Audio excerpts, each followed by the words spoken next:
और विचार प्रस्तुत किया जाए। समय 11 बजे तक। जय माँ। ओम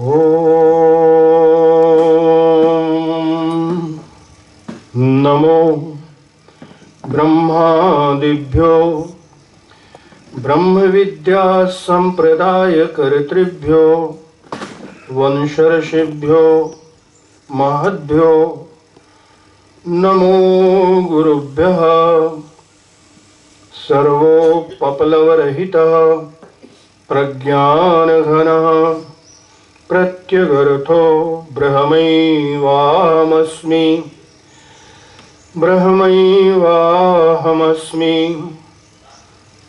श्रुतिस्मृतिपुराणानाम् आलयं करुणालयं नमामि भगवत्पादं शंकरं लोकशंकरं शंकरं शंकराचार्यं केशवं बादरायणं सूत्रभाष्यकृतौ वन्दे भगवन्तौ पुनः पुनः। ईश्वरो गुरुरात्मेति मूर्तिभेद विभागिने व्योमवद्व्याप्तदेहाय दक्षिणामूर्तये नमः। ओम शांति शांति शांति।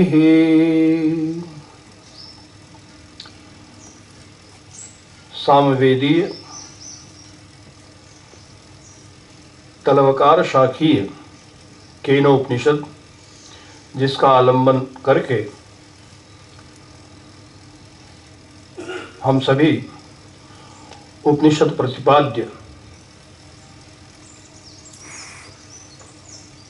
ब्रह्म, उपनिषद के द्वारा बतलाया जाने वाला आत्मा,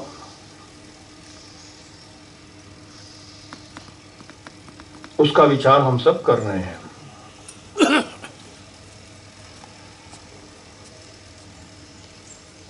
उपनिषद के प्रारंभ में शिष्य आचार्य से प्रश्न करता है। जिज्ञासु शिष्य विधि पूर्वक आचार्य के समक्ष उपस्थित होकर के प्रश्न करता है। पहले मंत्र से केने शीतम पतति प्रेषितम मनः केन प्राणः प्रथमः प्रयतियुक्तः केने शीतां वाचमिमां वदन्ति चक्षु श्रोत्रम क उ देवो युनक्ति। शिष्य का जो प्रश्न है वो हम सभी का प्रश्न है। हम सभी के मन में ऐसा प्रश्न होना चाहिए यदि हम जिज्ञासु हैं तो। और ये हम सबके मन को एक तरह से हिला देने वाला, झकझोर देने वाला प्रश्न है, क्योंकि हम लोग भी इस प्रकार का अनुभव करते हैं।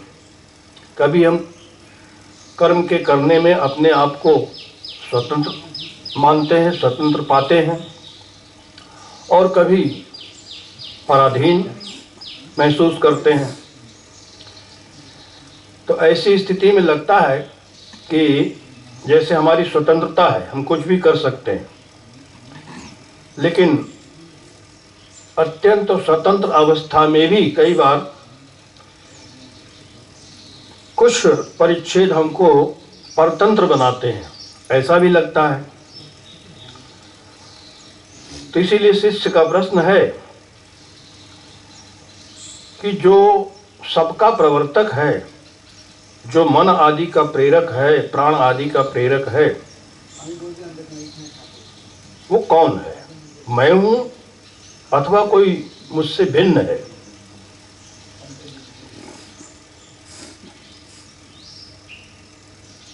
कल के प्रसंग में हमने विचार किया था कि इस प्रकार के प्रश्नों का जो उत्तर है, समाधान है, जिसको आचार्य देंगे आगे,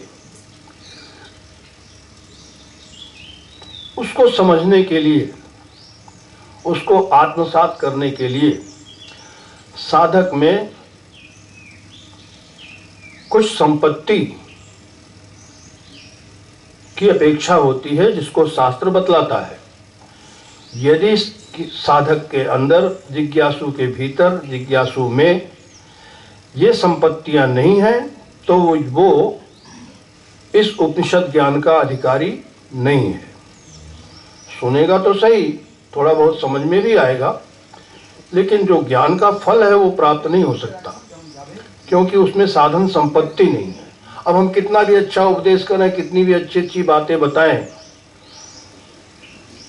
लेकिन यदि आपको हमारे वचनों मतलब शास्त्र के वचनों में, हम कोई अपनी बात तो कहते नहीं हैं, शास्त्र के वचनों में, उपदेशों में यदि आपकी श्रद्धा नहीं है तो आप बात को समझ नहीं पाएंगे।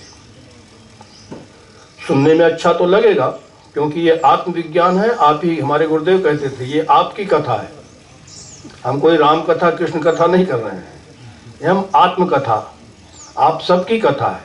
आप कौन हैं, आपका वास्तविक स्वरूप क्या है। तो उस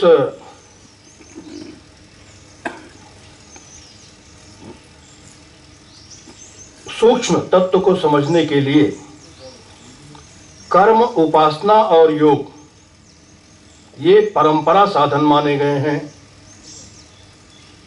सबसे पहले आता है कर्म,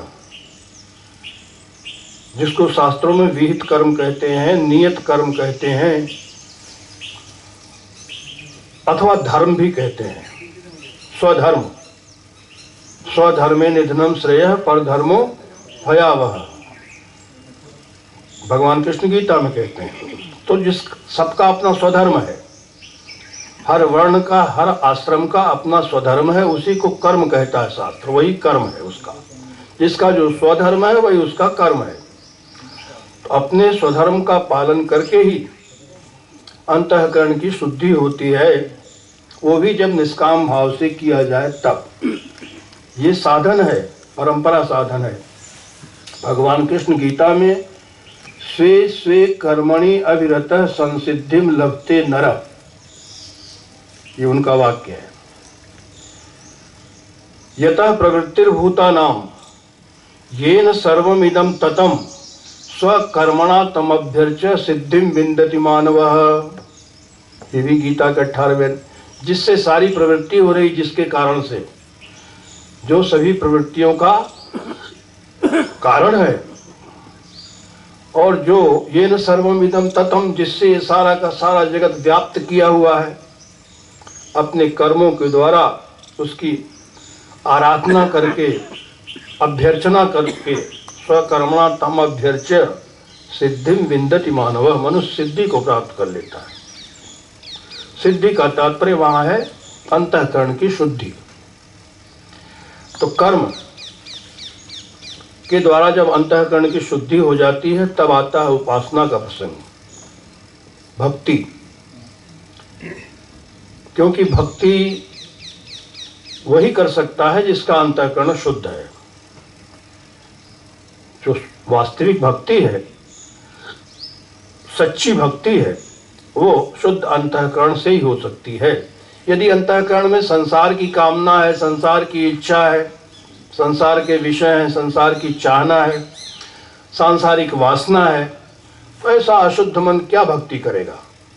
वो भक्ति भी करेगा तो अपनी किसी स्वार्थ की पूर्ति के लिए, वो शुद्ध भक्ति नहीं कर सकता।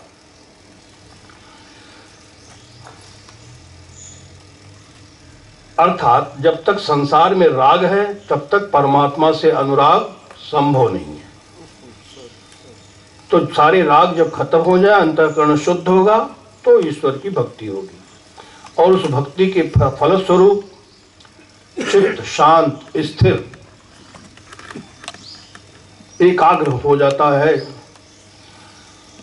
और फिर ऐसे स्थिर चित्त में योग के जो अंग हैं, वो सब धीरे धीरे उसमें स्थिर हो जाते हैं। उसको कोई प्रयत्न नहीं करना पड़ा, भगवत कृपा भी होती है। भगवान की भक्ति के फलस्वरूप उसकी मन स्थिति ऐसी हो जाती है, उसका सब कुछ संयमित हो जाता है। तो ये कर्म, उपासना और योग, ये परंपरा साधन है ज्ञान के। और फिर उसके बाद जब साधक ऐसी स्थिति वाला हो जाता है तो फिर उसमें विवेक, वैराग्य, श्रम, दम आदि षट संपत्ति और मुमुक्षा, ये साधन चतुष्टय से वह साधक संपन्न हो जाता है, जो ब्रह्म विद्या का बाह्य साधन है, बहिरंग साधन है।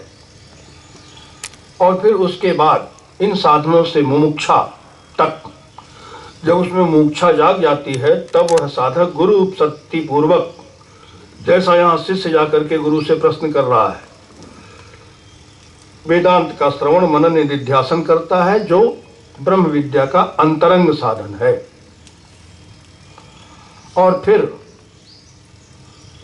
श्रवण मनन और निधिध्यासन के बाद तत्वमस्यादि महावाक्य के द्वारा उत्पन्न होने वाली जो अखंडार्थ बुद्धि है, अर्थात ब्रह्माकार बुद्धि की वृत्ति, वो अविद्या को हटा देती है, अविद्या को निवृत्त कर देती है। यह है ब्रह्म विद्या का साक्षात साधन। अविद्या निवृत्त होते ही आत्मा की जो वास्तविकता है, जो स्वयं प्रकाश रूपता है, आत्मा स्वयं प्रकाश है, मतलब आत्मा जो आत्मा की ब्रह्म रूपता है, अयम आत्मा ब्रह्म, वो आत्मा की ब्रह्म रूपता जो है वो प्रकाशित हो जाती है। इसी का नाम है ब्रह्म ज्ञान, इसी को ब्रह्म ज्ञान कहते हैं।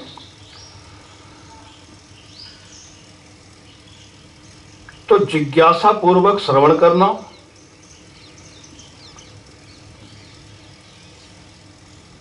और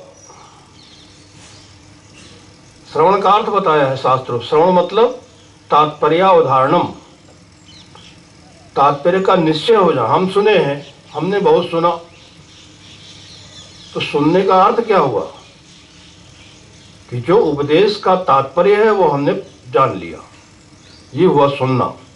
जब तक तात्पर्य का निश्चय नहीं होता तो आपने सुना क्या? सुनना व्यर्थ।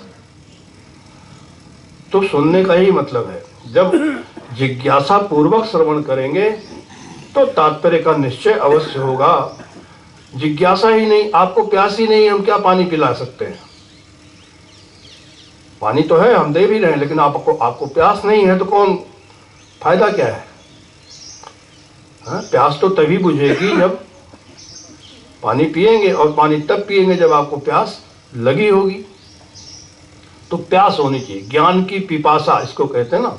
जैसे व्यवहार में देखते हैं, पानी की प्यास होती है तो पानी पीते हैं।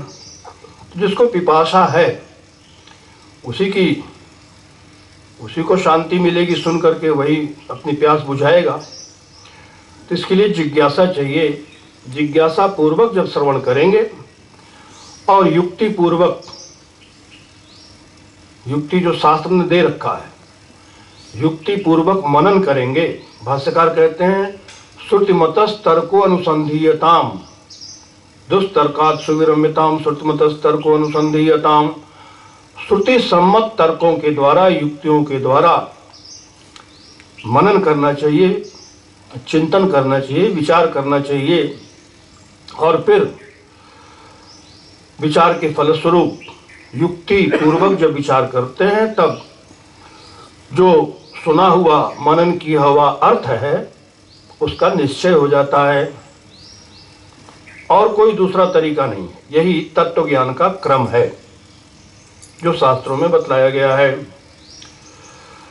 मोक्ष तो ज्ञान से ही होता है और किसी प्रकार से नहीं।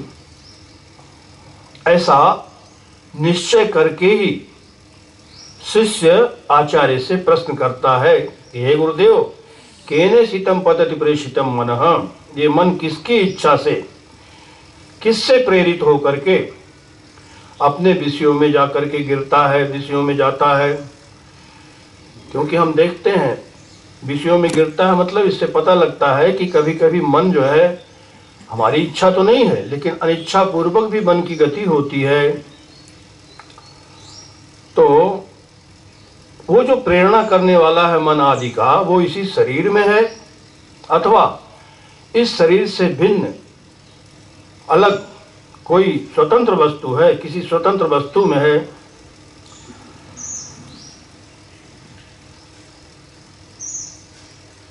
तो ये जो प्रश्न करता है शिष्य,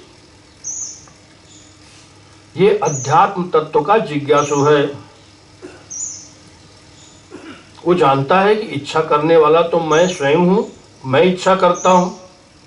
ये सामान्य बोध तो सबको है, इच्छा मुझ में होती है, मैं इच्छा करने वाला हूं। लेकिन हमारी इच्छा के अनुसार तो सब कुछ नहीं होता, न इच्छा के अनुसार शरीर चलता है। तो मालूम होता है कि इच्छा करने वाला कोई और है, इस मन के अंदर प्रेरणा करने वाला कोई दूसरा है, ऐसा प्रतीत होता है। और इसी शंका को लेकर के, इसी संशय के आधार पर ये प्रश्न बनते हैं जो शिष्य ने 4 प्रश्न किए हैं। मैं अध्यात्म है, मैं से भिन्न ये शरीर अथवा जगत, ये अधिभूत है, जिसको माया कहते हैं, प्रकृति कहते हैं।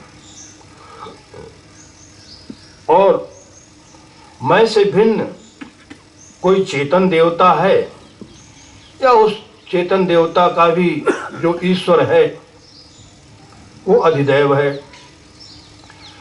अध्यात्म में, अधिदैव में और अधिभूत में इनकी जो भिन्नता का आग्रह है और जो अभेद स्वरूप ब्रह्म तत्व है, आत्म तत्व है, उसका अज्ञान, वही इन सब प्रश्नों को खड़ा करता है, ऐसे प्रश्न उत्पन्न करता है। इसलिए आचार्य सबसे पहले मैं और ब्रह्म की एकता का प्रतिपादन करते हैं, दोनों की एकता बताते हैं। ये इस उपनिषद के पहले और दूसरे खंड का विषय है, जो वेदांत का मुख्य रूप से प्रतिपाद्य विषय है। जीव और ब्रह्म की एकता, आत्मा परमात्मा की एकता। तो तात्पर्य है कि इंद्रियों आदि को प्रेरणा करने वाला कोई दूसरा अधिष्ठात्री देव नहीं है, बल्कि एक ही ईश्वर है, जिसको ब्रह्म कहते हैं। ईश्वर तो वो माया उपाधि को लेकर के उसका नाम पड़ता है। ब्रह्म तत्व जो अद्वैत तत्व है, वही माया के कारण से विभक्त होकर के जीव और ईश्वर 2 नाम वाला हो जाता है। तत्वतः एक ही है। इस बात का प्रतिपादन इस उपनिषद के तीसरे और चौथे खंड में किया गया है।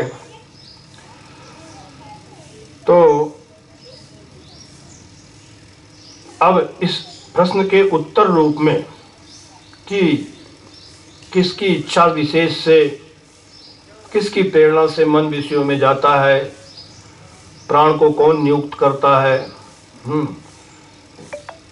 ये श्रोत्र, चक्षु इत्यादि इंद्रियां अपने अपने व्यापार में किसके द्वारा नियुक्त होकर के प्रवृत्त होती हैं, इसका उत्तर देते हुए आचार्य कहते हैं दूसरे मंत्र से, श्रोत्रस्य श्रोत्रम मनसो मनो यद वाचोह वाचम सौ प्राणस्य प्राणस् चक्षुषश्चक्षुरतिमुच्य धीरा प्रेत्यास्माद् लोकादमृता भवन्ति। श्रोत्रस्य श्रोत्रम, जो श्रोत्र का श्रोत्र है, मतलब कान का कान। मनसो मन, जो मन का मन है, जो वाणी की वाणी है।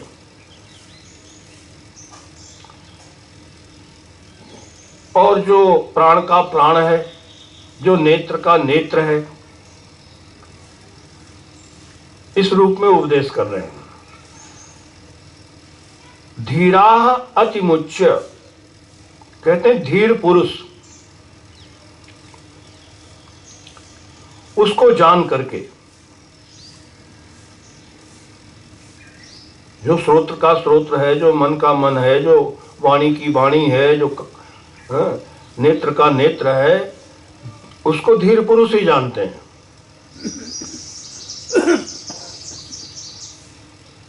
और ऐसा जान करके अतिमुच्य इन सभी इंद्रियों में जो तादात्म्य है उसको छोड़ करके प्रेत्य अस्मात् लोकाद अमृता भवन्ति, धीर पुरुष शरीर इंद्रिय रूप संघात से तादात्म्य को छोड़ करके इस लोक से जा करके, मतलब ये जो दिखाई देने वाला दृश्यमान लोक है, लोक शरीर को भी कहते हैं, शरीर भी लोक है। तो इससे जा करके मतलब शरीर को छोड़ करके प्रेत्य अस्मात् लोकात् अमृता भवन्ति, अमृत हो जाते हैं, अमर हो जाते हैं। मतलब इस शरीर रूपी लोक से विदा हो करके, इस शरीर का परित्याग करके अमृत स्वरूप हो जाते हैं। अमृत स्वरूप हो जाते हैं मतलब पहले अमृत नहीं थे, पहले भी अमृत ही थे। उसका अपने अमृतता का, अपने अमृतत्व का पहले बोध नहीं था। और जब ऐसा बोध हो जाता है तो जितना भी अनात्म वर्ग है, जड़ वर्ग है, देह इंद्रिय इत्यादि, इनमें तादात्म्य को छोड़ करके इनके साथ जो पहले तादात्म्य था, उस तादात्म्य को, इसमें जो आत्मभाव था, उस आत्मभाव का परित्याग करके फिर वो ऐसा नहीं कि मरने के बाद अमर होंगे, वो तो जीते जी ही अमर हो जाते हैं। पहले भी अमर ही थे, उस अपनी अमरता का उनको बोध नहीं था। और जब बोध हो जाता है तो इन सभी शरीर इंद्रिय इत्यादि संघात में जो आत्मभाव है, तादात्म्य भाव है, उसको छोड़ करके, उसका परित्याग करके, अर्थात ऐष्णा त्रय का परित्याग करके, जो पुत्र ऐष्णा, वित्त ऐष्णा, लोक ऐष्णा इत्यादि है, इन सब का परित्याग करके इस शरीर से तादात्म्य को छोड़ करके मुक्त हो जाते हैं, अमृत हो जाते हैं। तो शिष्य ने तो पूछा कि मन को भेजने वाला कौन है, प्राण को व्यापार युक्त करने वाला कौन है, वाणी किसके द्वारा नियुक्त होकर के अपने अभीष्ट को बोलती है, शब्दमयी वाणी, श्रोत्र का शब्द को सुनता है, नेत्र रूप को देखता है, ये सब। तो अब ऐसे प्रश्न का उत्तर जैसा देना चाहिए था वैसा नहीं दिया आचार्य ने। मतलब सीधे नाम लेना था, अमुक है, लेकिन ऐसा सीधा कोई नाम नहीं लिया। जैसे कोई पूछे ना कि फसल किसने काटी, तो कहते हैं वो जो दराती लेकर के जा रहा है ना हाथ में, वो व्यक्ति, उसने इस फसल को काटा, ऐसा बताना चाहिए। लेकिन इस तरह का उत्तर नहीं देते हैं। जो आंख से देखने वाला है, जो कान को भेजने वाला है, कान से सुनने वाला है, तो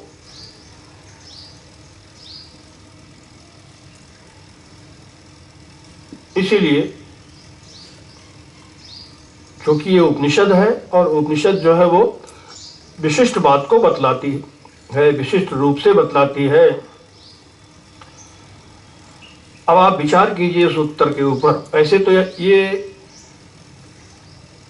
केन उपनिषद में जो दूसरा मंत्र है, क्योंकि यहाँ फल बता दिया, प्रेत्य अस्मात् लोकात् अमृता भवन्ति, फलश्रुति है, बस इतना जान लिया तो फिर अमृत हो जाते हैं। तो उपदेश तो यही पूरा हो गया एक तरह से देखा जाए तो। जो उत्तर था वो पूर्ण हो गया। अब आगे जो विस्तार है, आगे के जो मंत्र हैं, वो सब इसी अर्थ की व्याख्या है। इसी अर्थ को और सुदृढ़ करने के लिए आगे सब मंत्र आए हैं।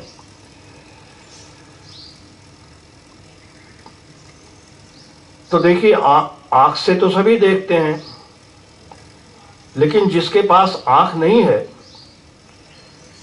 क्या उसके पास ज्ञान नहीं है?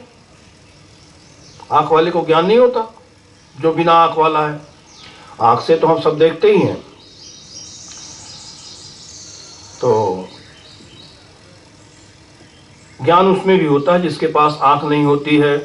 किसी के पास आंख होती है, किसी के पास नहीं होती, लेकिन ज्ञान सब में होता है। कोई अंधा होता है, कान सबके पास है, कान से हम शब्द को सुनते हैं, लेकिन कोई बहरे भी होते हैं। तो क्या उन्हें ज्ञान नहीं होता? ज्ञान उनमें भी होता है। तो इसका मतलब हुआ कि आँख की बनावट के साथ, आँख भी किसी की छोटी होती, किसी की बड़ी होती, किसी की गोल होती है। हाँ, आँख की बनावट भी अलग अलग है सभी जीवों की, लेकिन ज्ञान सब में होता है। आँख के आकार के साथ ज्ञान का कोई संबंध नहीं है।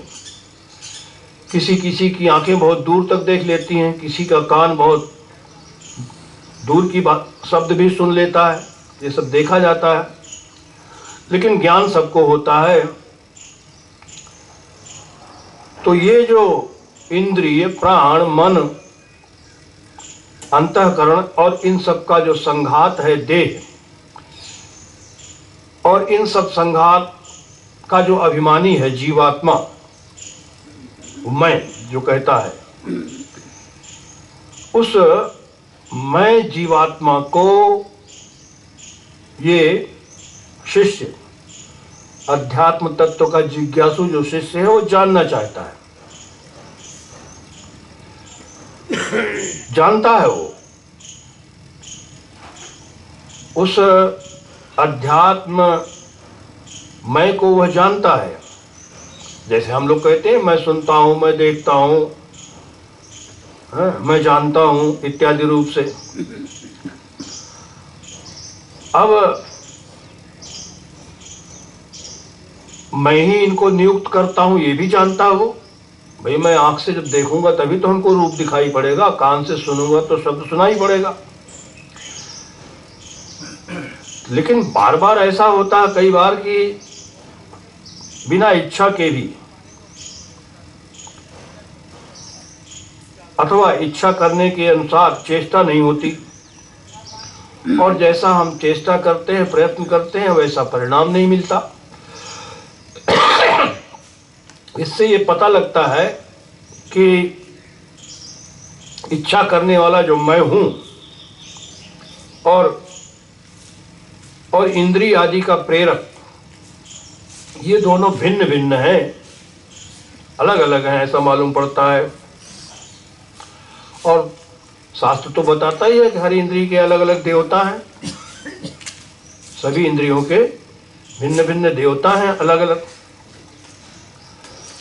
तो उपनिषद का मूल प्रश्न यह है कि अध्यात्म में जो मैं है और अधिदेव में जो देवता समूह है, देवता लोग हैं, और उनका सबका नियंता जो ईश्वर है, ये अलग अलग हैं अथवा एक हैं?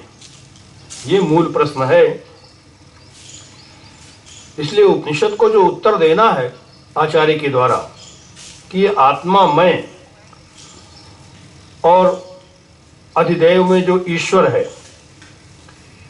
इनकी वास्तव में पारमार्थिक एकता है, ये एक ही है, ऐसा उत्तर आचार्य को देना है। जिस एकता का ज्ञान हो जाने पर, जब उस ऐक्य को जान जाएगा साधक शिष्य, तो फिर आत्मा से भिन्न किसी भी वस्तु की सत्ता नहीं रह जाती। तो आत्मा में देखने की, सुनने की, बोलने की, सोचने की अथवा कोई चेष्टा करने की, आत्मा में कोई कर्तृत्व नहीं है। ऐसे सामान्य रूप से तो मालूम पड़ता है, लेकिन पारमार्थिक दृष्टि से आत्मा में कोई कर्तृत्व नहीं है।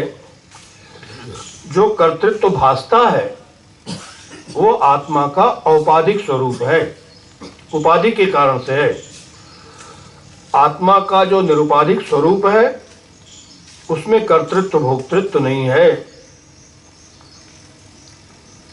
जैसे उदाहरण के लिए आसानी से समझ सकते हैं कि बिजली, विद्युत जो तत्व है बिजली, वो जब हीटर में आती है तो उसको गर्म कर देती है। जब रेफ्रिजरेटर में बिजली आती है, फ्रिज से उसका कनेक्शन होता है तो उसको ठंडा करती है। पंखे से कनेक्ट कर दो तो हवा फेंकती है। बिजली तो एक ही है, लेकिन उसकी क्रिया अलग अलग है। तो बिजली में कर्तृत्व तो है कि नहीं है? आप विचार करें तो पता लगेगा बिजली में कोई कर्तृत्व तो नहीं है, बिजली कुछ नहीं करती। धातु में कर्तृत्व तो नहीं है, करने वाले तो यंत्र हैं। हाँ, इसीलिए भगवान श्री कृष्ण गीता में कहते हैं, हाँ, प्रकृति वच कर्माणि क्रियमाणानि सर्वशः। सारे कर्म जो है प्रकृति के द्वारा किए जाते हैं, प्रकृति के गुणों के द्वारा ही सारे कर्म होते हैं। आत्मा में कोई कर्तृत्व नहीं है। तो कर्तृत्व अहंकार में है। जो चेतन है वो चित धातु है, वो अहंकर्ता, अहंकर्ता मैं करने वाला हूं ऐसा कहने वाला नहीं है। वो ऐसा करता नहीं है। वो केवल जैसे बिजली, बिजली यंत्र में, यंत्र से युक्त होकर के भिन्न भिन्न प्रकार के कार्य करती है, ऐसे ही हाँ, केवल प्रकाश मात्र देता है। वो केवल यंत्र के अनुसार, क्रिया तो यंत्र के अनुसार ही होती है। तो यंत्र अलग अलग हैं सब। जैसे बिजली के देख जाते हैं, ऐसे शरीर में भी यंत्र अलग है। देखने का यंत्र अलग, सुनने का अलग, स्पर्श का अनुभव करने का अलग, मन का अलग।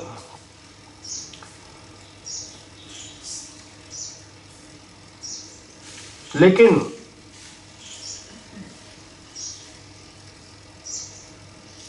आत्मा मन की उपाधि को स्वीकार करके मनन करने वाला बन जाता है। कान की उपाधि को स्वीकार करके श्रोता हो जाता है, सुनने वाला बनता है। ऐसे ही श्रुति ऐसा कहती भी, ऐसे ही श्रोता, मनता, विज्ञाता इत्यादि। जीवा की उपाधि से वो रस लेने वाला रसयिता हो जाता है। नासिका की उपाधि से वो घ्राता होता है, सूंघने वाला। स्पर्श की उपाधि से वो स्पृष्टा बनता है, स्पर्श करने वाला। हाथ की उपाधि से वो आदाता बन जाता है, ग्रहण करने वाला, पकड़ने वाला। पैर की उपाधि से वो गंता हो जाता है, जाने वाला, चलने वाला। तो तत्तद इंद्रियों की उपाधि से उस आत्मा में, इस हमारी आत्मा में ही, हम सबकी आत्मा में तद्वत्ता भासती है। तद्वान हो जाता है आत्मा। तो तद्वान होना ये केवल भासता है, वास्तव में आत्मा तद्वान होता नहीं है, अंतःकरणवान होता नहीं है आत्मा। तो यहाँ बताने की, उत्तर देने की जो शैली है उसको समझना है। तो आत्मा का कोई विशेष रूप और किसी तरह से नहीं जाना जा सकता। मतलब आत्मा में स्वयं का ज्ञातत्व तो नहीं है। ये वेदांत की बात ध्यान में देने योग्य है। आत्मा ज्ञप्ति स्वरूप है और उसमें जो ज्ञान तो बुद्धि में होता है। जैसे हम लोग हैं तो अपनी बुद्धि के अनुसार हमको ज्ञान होता है। वो ज्ञातृत्व तो आत्मा में नहीं है, बुद्धि उपाधि के कारण से तो है, भासता है। लेकिन आत्मा तो चित धातु है, उसमें विषय विशेष का, स्थान विशेष का, काल विशेष का जो ज्ञातृत्व है, जो जानता है वो आत्मा, वो तत्तद उपाधि के कारण से ही है। इसीलिए संसार की वस्तुओं का जो हम ग्रहण करते हैं वो उपाधि की अपेक्षा से ही होता है। अब हमारे पास आंख नहीं होगी तो हम रूप को देख लेंगे, कान नहीं होगा तो हम शब्द को सुन सकते हैं नहीं। उस उपाधि को से युक्त होकर के ये सब होता है। इसलिए अब हुआ ये कि कान का कान, श्रोत्र से श्रोत्रम मनसो मनोयत, आचार्य जो उत्तर दे रहे हैं तो इसका मतलब कान का कान मतलब कान में सुनने की शक्ति देने वाला, कान में सुनने का सामर्थ्य जिसके कारण से है वो आत्मा है। जैसे बिजली के बगैर हीटर में गर्म करने का सामर्थ्य किससे आया? बिजली से। बिजली नहीं है तो उसमें सामर्थ्य नहीं होगा, वो योग्यता नहीं होगी। ऐसे ही तो श्रोत्र से श्रोत्रम का मतलब है नहीं कि कोई दूसरा कान है, वो उसमें कोई कानवान नहीं है। तो कान में सुनने का सामर्थ्य जिससे होता है, योग्यता जिससे आती है, वो है वो आत्मा। आंख की आंख, श्रोत्र श्रोत्रम, आंख की आंख जो है तो कोई दूसरी आंख नहीं। वाणी की वाणी, वो कोई दूसरी वाणी नहीं है। प्राण का प्राण, कोई दूसरा प्राण नहीं। एक जो अखंड आत्मा है वही अखंड आत्मा कान का कान, नेत्र का नेत्र, वाणी की वाणी इत्यादि है। वही एक आत्म तत्व ही है। उसी के प्रकाश से, उसी की सत्ता से, उसी के स्वरूप से ये सारे के सारे इंद्रिय वर्ग, जितनी भी इंद्रियां हैं, कर्ण वर्ग, ये सब प्रकाशित होती हैं। और वो केवल एक शरीर में रहता ऐसी बात भी नहीं, वो सारे शरीरों में है, सभी में है। अलग अलग है ऐसा भी नहीं, एक ही है, सभी शरीरों में एक है। तो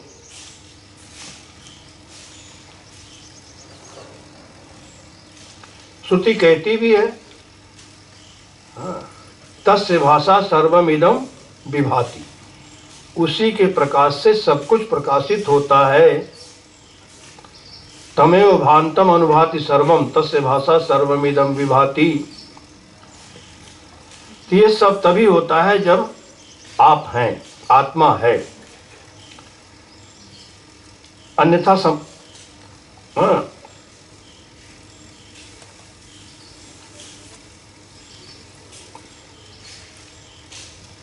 अब ये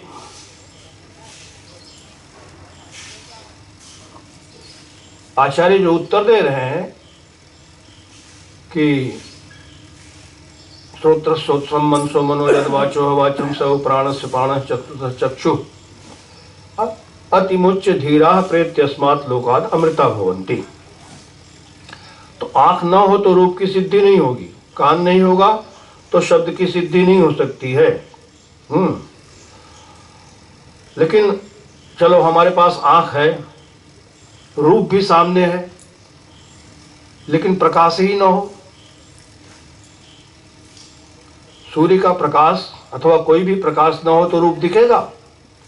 रूप भी सामने है, हम आंख भी है, रूप को देखने वाली आंख भी है, लेकिन उसका अनुग्राहक देवता जो आदित्य है, उसका यदि प्रकाश नहीं है तो रूप की उपलब्धि नहीं होगी। लेकिन तीनों को जो जानने वाला है,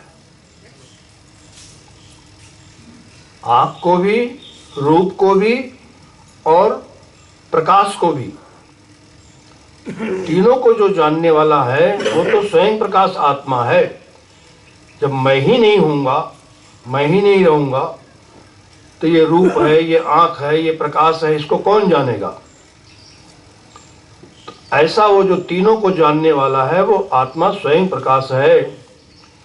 उसी को इस प्रसंग में आचार्य चक्षु इत्यादि वाक्य के द्वारा कह रहे हैं कि वो आंख का आंख है, कान का कान है। तो ये आत्मा जो है ये काल से परिच्छिन्न नहीं, देश से परिच्छिन्न नहीं, क्षणिक नहीं है, अपरिच्छिन्न है, व्यापक है, अविनाशी है। और ये अनेक नहीं है, एक है, अद्वितीय है।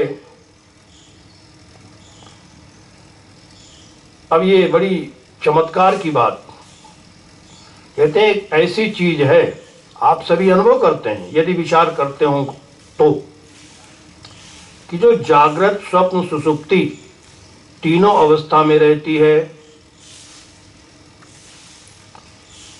शरीर की 3 अवस्थाएं हैं। श्रुति कहती ना, अवस्थात्रय तीता, तीनों अवस्थाओं से जो अतीत है। तो हम सबका व्यवहार जागृत, स्वप्न, सुषुप्ति 24 घंटे में 3 अवस्थाएं आती हैं। मैं जाग रहा हूं, मैं सोया था, मैंने सपना देखा, मैं तीनों जगह है, तीनों अवस्थाओं में मैं है। जिसको कहते हैं अन्वय। मेरा, मुझ आत्मा का अन्वय तीनों में है, तीनों अवस्थाओं में है, तीनों शरीरों में है। स्थूल शरीर, सूक्ष्म शरीर, कारण शरीर, तीनों शरीरों में आत्मा अनुगत है। और फिर कहते हैं अवस्था त्रयतीत, तीनों अवस्थाओं से, तीनों शरीरों से अतीत है ये। तो इसको विचार से आप समझें।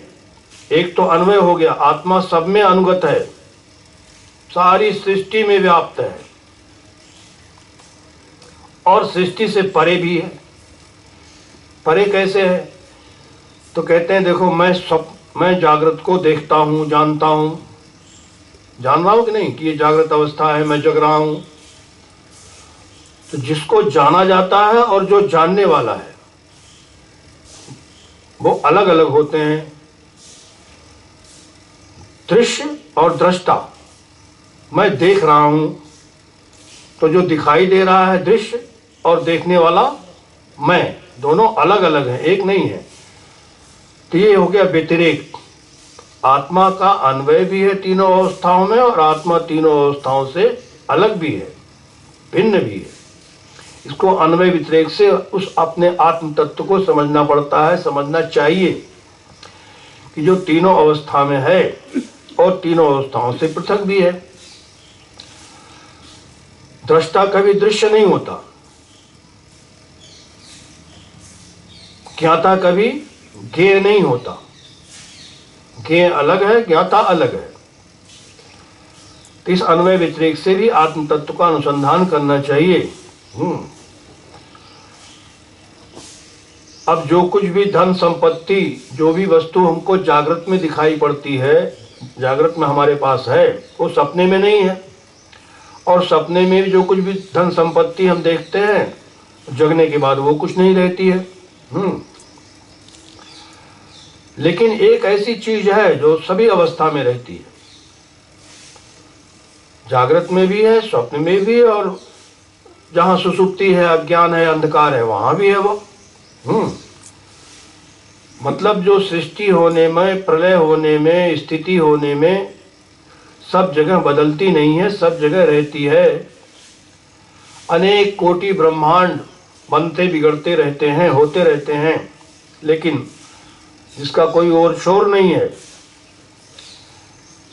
तो एक ऐसी चीज है जो यही, ऐसा नहीं कहीं और है, वो यही है, अभी है। श्रुति की विशेषता तो यही, हम लोग भगवान कहते हैं, जब आत्मा नहीं कहते तो भगवान कह लो। यद्यपि तत्व की दृष्टि से जो आत्मा है वही परमात्मा है। गीता में भगवान श्री कृष्ण क्षेत्रज्ञम चापि माम विद्धि सर्व क्षेत्रेषु भारत, सभी क्षेत्रों में, सभी शरीरों में, सभी उपाधियों में मैं जो क्षेत्रज्ञ हूं, मैं हूं। इसको अनेक दृष्टांत देता, इसलिए कहते हैं युक्ति पूर्वक मनन करें। युक्ति से जब विचार करेंगे तो बात समझ में आती है। जैसे आईने के 100 टुकड़े करके हमने देखे हैं, एक में भी तन्हा थे, 100 में भी अकेले हैं। शीशा एक ही था, तोड़ दिया, हजारों टुकड़े कर दिए। एक शीशा था तो एक दिख रहे थे हम, हजारों टुकड़े कर दिए तो हजारों दिखने लग गए। हम एक ही हैं, हम हजार नहीं हो गए। तो भगवान कहते हैं क्षेत्रज्ञम चापि माम विद्धि सर्व क्षेत्रेषु भारत, ब्रह्मादि स्तंभ पर्यंतेषु सर्व क्षेत्रेषु। ब्रह्मा से लेकर के और छोटे से छोटे जीवाणु कीटाणु पर्यंत जितने भी जीव हैं उनमें सब में मैं क्षेत्रज्ञ मैं हूं। तो एक ऐसी चीज है जो सर्वत्र है। हरि व्यापक सर्वत्र समाना, प्रेम ते प्रगट होई मैं जाना। भगवान सर्वत्र व्यापक हैं, सब में व्यापक हैं, सर्वत्र हैं समान रूप से, उनका कहीं अभाव नहीं है, उसमें कोई परिवर्तन भी नहीं है। लेकिन अब हम उसको पहचानते नहीं हैं। भगवान व्यापक हैं, हरि व्यापक सर्वत्र समाना, तो सभी समाना, समो हम सर्वभूतेषु, गीता में भगवान कहते हैं समम सर्वेषु भूतेषु तिष्ठन्तम परमेश्वरम विनश्यत्सु अविनश्यन्तम यह पश्यति स पश्यति। एक ही, कितनी बढ़िया भगवान कैसे सूत्रात्मक उपदेश है गीता में, क्योंकि गीता तो उपनिषदों का भी सार है। तो अब हम है तो वही, भगवान यहाँ नहीं है क्या? भगवान अगर यहाँ नहीं होंगे तो फिर व्यापक किस बात के हैं वो? हरि व्यापक सर्वत्र समाना, समान रूप से सर्वत्र व्यापक है। तो यहां भी है वो, यही है वो वस्तु, लेकिन हम उसको पहचानते नहीं हैं, पहचान नहीं पा रहे हैं। तो वो है, अब उसको हम पहचानते नहीं हैं। तो कहते हैं कि भाई कहाँ है, तो दिखाइए हमको। तो दिखाना क्या है? आचार्य कहते हैं वो तुम ही हो, तत्त्वमसि। श्रुति कह रही है वह तुम हो, कोई और नहीं है। विडंबना यही कि हम उसको अपने से भिन्न मानते हैं, वो कोई और है। तो वो आप ही हैं, उसको क्या दिखाना? अब आप अपने आप को देखिए।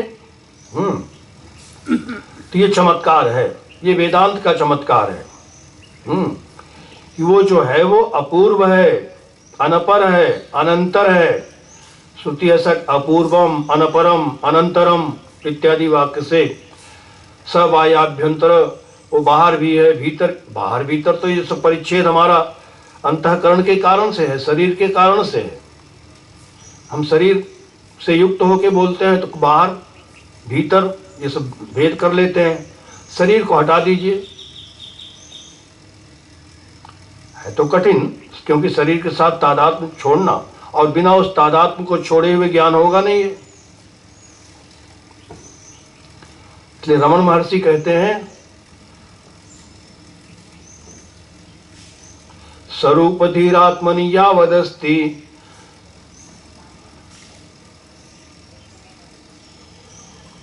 जब तक आत्मा में आकार वाली बुद्धि है हमारी कि हम कोई आकार वाले हैं, हमारा कोई आकार नहीं है, आत्मा का कोई आकार नहीं है, आत्मा निराकार है। आकार तो शरीर में है, शरीर का है, और उसके साथ हम संयुक्त होकर के अपने आप को आकार वाला मानते हैं।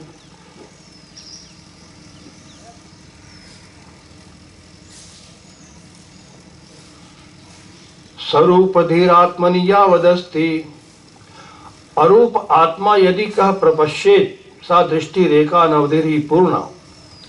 वही परिपूर्ण दृष्टि है जो आत्मा को अरूप निरूप देखती है, रूप से रहित समझती है।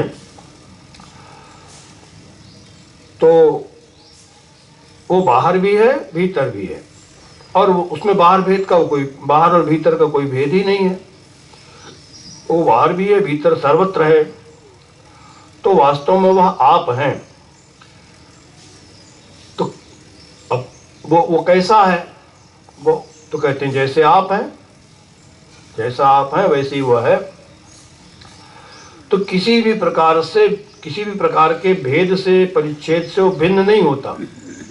नेत्र से, श्रोत्र से, मन से इत्यादि से उसमें कोई भेद नहीं होता है।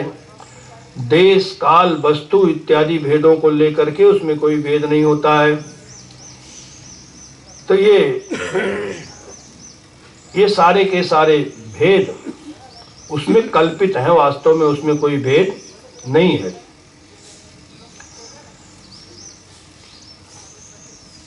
इसलिए आचार्य कहते हैं कि वो स्रोत्र का स्रोत्र है, मन का मन है इत्यादि रूप से उसका उत्तर दे रहे हैं।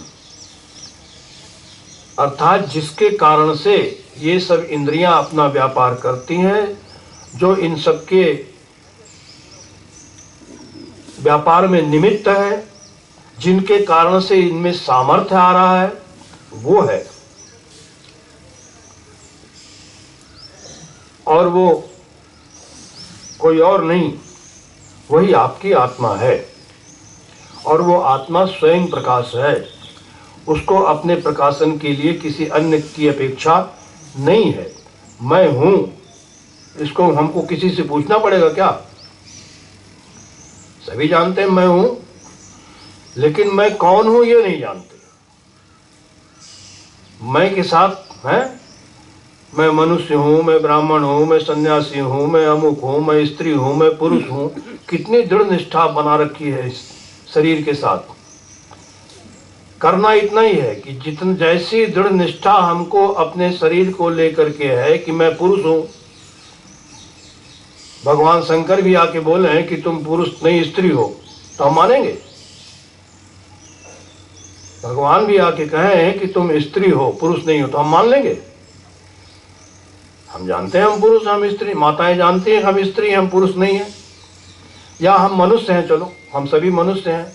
तो अपने मनुष्यत्व में, अपने पुरुषत्व में, स्त्रीत्व में कितनी दृढ़ निष्ठा है। ये जैसी दृढ़ निष्ठा अपने इस रूप में है, ऐसी ही निष्ठा आपको अपने स्वरूप में, आत्म स्वरूप में होनी चाहिए। मैं नित्य शुद्ध बुद्ध मुक्त स्वभाव आत्मा हूं। यही वेद का ज्ञान है, वेदांत यही है। मतलब शरीर से के साथ तादात्म्य करके जो निष्ठा हम आए हुए हैं। भाष्यकार का एक बड़ा अच्छा वचन है, देहात्म ज्ञानवद ज्ञानम देहात्म ज्ञान बाधकम आत्मन्येव भवेद्यस्य सनेच्छन्नपि मुच्यते। कहते हैं जैसे शरीर में आत्मभाव करके हम अपने आप को देहात्मा मानते हैं, ऐसे ही यदि इस देहात्म भाव का परित्याग करके देह के साथ तादात्म्य को छोड़ करके आत्मा में यदि हमारी निष्ठा हो जाए, आत्मनि एव भवेद यस्य, और ये ऐसी निष्ठा जो है देहात्म ज्ञान बाधकम, जब आत्मा अपने आत्म स्वरूप में निष्ठा हो जाएगी तो देहात्म भाव को बाधित कर देगी, देहात्म भाव छूट जाता है। और ऐसा व्यक्ति, ऐसा परिनिष्ठित आत्मा में निष्ठा रखने वाला व्यक्ति न इच्छन न विमुच्यते, इच्छा नहीं हो तब भी वो मुक्त हो जाता है, उसकी मुक्ति सुनिश्चित है। तो प्रश्न है कि श्रोत्र का श्रोत्र, कान का कान, मन का मन, वाणी की वाणी कौन है? तो इसका ऐसा नहीं है कि वो कोई दूसरा कोई कान है, दूसरा कोई मन है। वो तो क्योंकि जैसे एक प्रकाश को दिखाने के लिए दूसरे प्रकाश की जरूरत नहीं होती। सूर्य स्वयं प्रकाश है। देखी रवि की जो दीप कर लीने, मानस में कहते हैं सूर्य को देखने के लिए क्या दीपक लेना पड़ेगा, दीपक जलाना पड़ेगा? सूर्य स्वयं प्रकाश है, उसको किसी दूसरे प्रकाश की जरूरत नहीं है। वैसे ही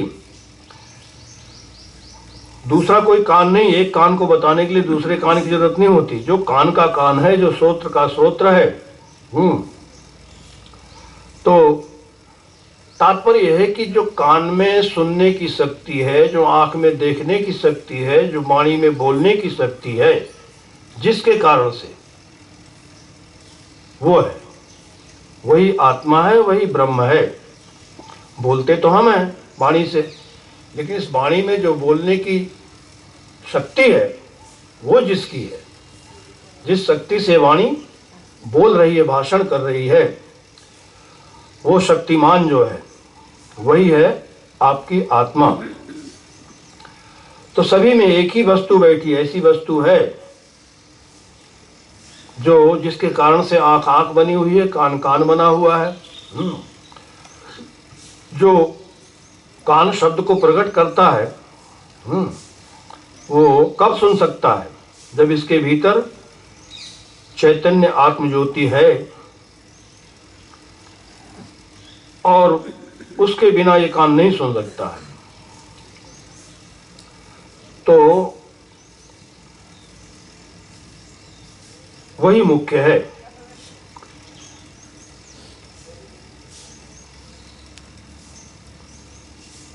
मानस में एक चौपाई आती है, विषय करण सुर जीव समेता, सकल एक ते एक सचेता, सब कर परम प्रकाशक जोई, राम अनादि अवधपति सोई, जगत प्रकाश प्रकाशक रामु, मायाधीश ज्ञान गुण धामु।